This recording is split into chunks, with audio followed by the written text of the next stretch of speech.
Good morning students. आज हम सब हमारे हिंदी पाठ्य पुस्तक ज्ञानोदय भाग 8 के पाठ अतीत के आईने में पढ़ेंगे। प्रस्तुत पाठ में हमारे अतीत अर्थात भूतकाल की जो सभ्यता है, जो संस्कृति है, जो भारतीय संस्कृति थी, भारतीय सभ्यता थी, उसमें से एक सभ्यता मोहनजोदड़ो का वर्णन किया गया है। उससे पहले हम इसका लेखक परिचय जानते हैं। प्रस्तुत पाठ की लेखिका श्रीमती शीलाधर, जिनका जन्म 1929 में तथा मृत्यु 26 जुलाई 2001 को हुई थी। यह मूलतः हिंदुस्तानी शास्त्रीय संगीत की प्रसिद्ध गायिका थी।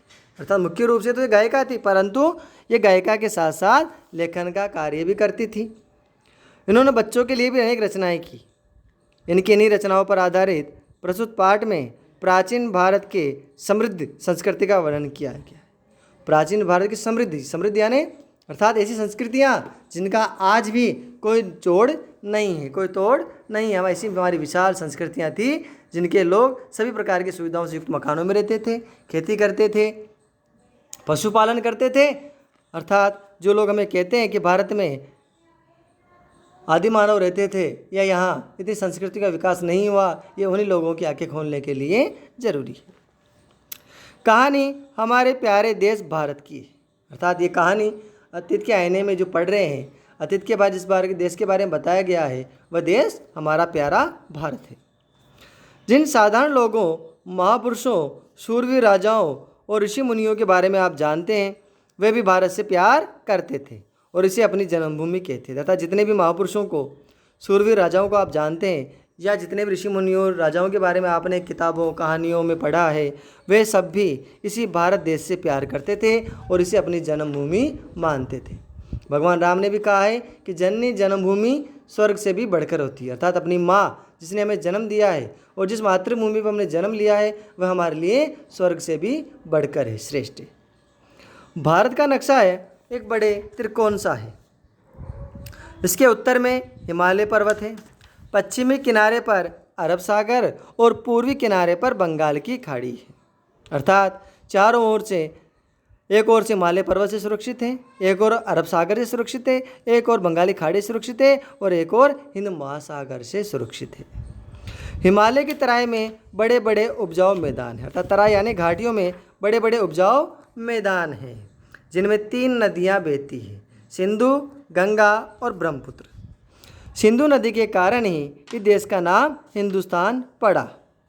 जिस प्रकार हमारी बनास नदी है और उस बनास नदी के मैदानी क्षेत्र में कई गांवों के आसपास खेती करते हैं, उसी प्रकार सिंधु, गंगा और ब्रह्मपुत्र इन नदियों का जो मैदानी भाग था बड़ा उपजाऊ था, क्योंकि हर साल नई मिट्टी पहाड़ों से लेकर आते थे, मैदानों में छोड़ देती थी। इसलिए यहाँ पर भी बड़ी उपजाऊपन इस मिट्टी में था, इसलिए लोग यहाँ खेती करते थे। हमारे देश के इतिहास के साथ सिंधु नदी का गहरा संबंध है। बिना सिंधु के हमारे देश का इतिहास अधूरा है।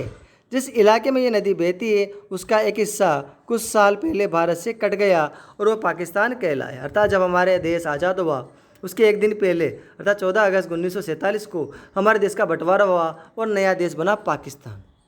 उस पाकिस्तान के अंदर ही आज सिंधु नदी बह रही है, जो कभी हमारे भारत का अभिन्न अंग थी। वह नदी आज पाकिस्तान की शोभा बढ़ा रही है। देश के मध्य में विंध्य पर्वत है, जो उत्तर भारत को दक्षिण भारत से अलग करता है। अर्थात नॉर्थ और साउथ इंडिया को बीच में 2 भागों में बांटता है, वह है विंध्याचल पर्वत। दक्षिण भारत की बड़ी नदियाँ नर्मदा, ताप्ती, महानदी, गोदावरी, कृष्णा और कावेरी। दूर दक्षिण का पतला लंबा कोना कन्याकुमारी कहलाता है। अर्थात हमारे साउथ में सबसे लास्ट का जो कॉर्नर है, वह दक्षिण का जो अंतिम छोर है, उसे कन्याकुमारी नाम दिया गया है और कन्याकुमारी कहलाता है। और इस कन्याकुमारी को हमेशा हिंद महासागर इसके पैरों को धोता रहता है। हमारे भारत के चरण कहा गया है, हमारे भारत का मस्तिष्क कहा गया है हिमालय पर्वत को, और उसके चरण कहाँ है? कन्याकुमारी में, जिसे कि हिंद महासागर हमेशा धोता रहता है, छूता रहता है। ऐसा देश भारत हमारा है। जिन दिनों समुद्री जहाज आदि नहीं थे, उन दिनों भारत में सिर्फ आने का एक रास्ता था, उत्तर के पहाड़ों से था। अर्थात जब हमारे देश भारत में और दुनिया में कहीं भी जहाज़, बड़े बड़े जहाज़ नहीं थे, समुद्री यात्राओं का साधन नहीं था, तो हमारे इस देश में आने का एकमात्र साधन था उत्तर की ओर, नॉर्थ की ओर, कश्मीर की तरफ से पहाड़ों के मध्य से एक रास्ते थे, कुछ रास्ते बने हुए थे, उन्हीं रास्तों से व्यापारी और यहाँ तक हमलावर भी इन्हीं रास्तों से भारत में आए। क्योंकि हमारा देश एक तरफ अरब सागर से, बंगाल की खाड़ी से और हिंद महासागर से और हिमालय पर्वत से सुरक्षित है। इन तीनों चारों तरफ से कोई भी दुश्मन हमारे पर हमला नहीं कर सकता प्राचीन समय में। परंतु एक रास्ता था जिसे गिलगित बाल्टिस्तान कहते हैं, वह हमारे भारत का उत्तरी छोर है और वह वही रास्ता था जहाँ से सभी व्यापारी और लोग भारत में आए। संसार में सबसे ऊंचे हिमालय पर्वत को पार करना आसान नहीं है। इस पर्वत में छोटे छोटे रास्ते हैं जिन्हें दर्रे कहते हैं, अर्थात इस हिमालय पर्वत को पार करना आसान नहीं है, परंतु इस हिमालय पर्वत को सुगमता से पार करने के लिए इसके पहाड़ियों के बीच में कुछ छोटे छोटे रास्ते बने हुए हैं जिन्हें दर्रे कहते हैं, और इन्हीं दर्रों के रास्ते से समय समय पर बहुत से लोग भारत आए। अधिकतर व्यापारी भी इसी रास्ते से आते थे, क्योंकि हिमालय पर्वत पर चढ़ नहीं सकते थे और उन्हें इन रास्तों से आने में सुगमता होती थी, इसलिए वे इन्हीं रास्तों से भारत में दाखिल होते थे, प्रवेश होते थे। यदि हिमालय नहीं होता तो आज भारत की कहानी कुछ और होती। प्रकृति ने हिमालय और समुद्र के रूप में हमारे देश को बड़ी मजबूत सीमाएं दी है, अर्थात ऐसी सीमाएं ऐसी प्राकृतिक सीमाएं जिन्हें पार करना आज भी दुश्मनों के वश में नहीं है, दुश्मनों की सीमा उसको पार करने की नहीं है। इनके कारण ही युग युग से देश की एकता बनी रही और इस एकता का अपना महत्व है। एकता क्यों बनी रही? क्योंकि इन दोनों की वजह से हमारा देश सुरक्षित रहा और वहीं कई प्रकार के आतंकवादियों और हमलावरों से हमारा देश बचा रहा। क्योंकि भारत एक बहुत बड़ा देश है, यहाँ तरह तरह के प्राकृतिक दृश्य हैं, यहाँ की आबोहवा अर्थात जलवायु भी अलग अलग है, यहाँ तरह तरह के लोग रहते हैं, अलग अलग भाषाएँ बोली जाती हैं, अलग अलग ढंग का पहनावा पहना जाता है और अलग अलग प्रकार का भोजन किया जाता है। कि हमारे देश में जितने भी राज्य हैं उन राज्यों की भाषाएं अलग हैं, पहनावा अलग है, खान पान अलग है। कहीं चावल खाया जाता है, कहीं बाजरा खाया जाता है, कहीं मक्का खाई जाती है, कहीं गेहूँ उगाया जाता है, कहीं फल फूल होते हैं, कहीं केसर होती है। अर्थात हमारे देश के सभी राज्यों की जलवायु अलग अलग हैं और इन जलवायु के अंदर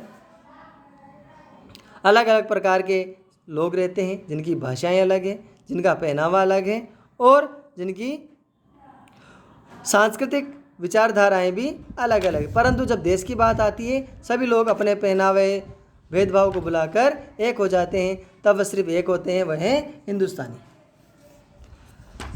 बहुत से लोगों का ऐसे परिवार संबंध है जो काफ़ी पहले और बहुत दूर से भारत आए थे।